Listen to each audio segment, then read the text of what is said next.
You may not know the name of Horatio G. Spafford.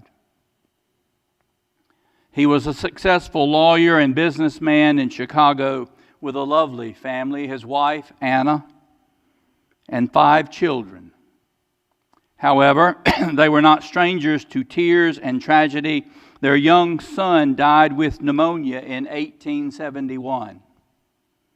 And in that same year, much of their business was lost in the Great Chicago Fire. But God, in His mercy and kindness, allowed the business to flourish once again. On November 21st, 1873, the French ocean liner, the Ville de Havre, was crossing the Atlantic from the United States to Europe with 313 passengers on board. Among the passengers was Mrs. Spafford and their 4 daughters. Business prevented his going, and his plan was to catch another ship at a later day. After 4 days into the crossing of the Atlantic, the Ville de Havre collided with another ship. With approximately 12 minutes past, it slipped beneath the dark waters of the Atlantic, carrying with it 226 of the passengers, including all 4 of the Spafford's children.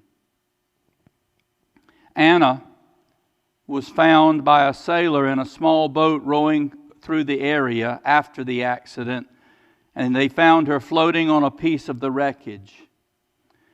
She would send a message to her husband, "Saved alone, what shall I do?"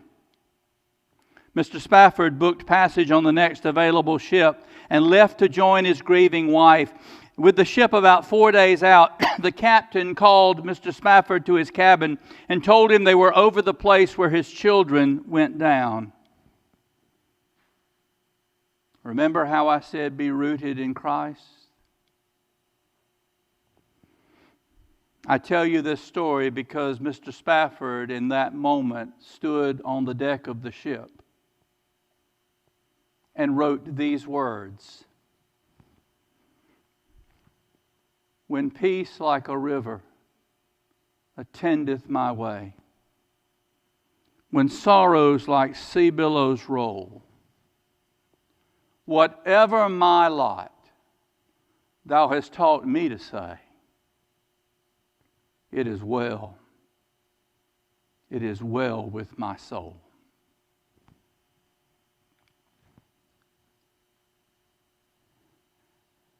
How can anyone do that? How? In the grip of grief, his faith led him to do what he was taught. He looked up, not down, not within.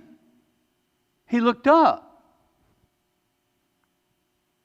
And he found a hand reaching down to him.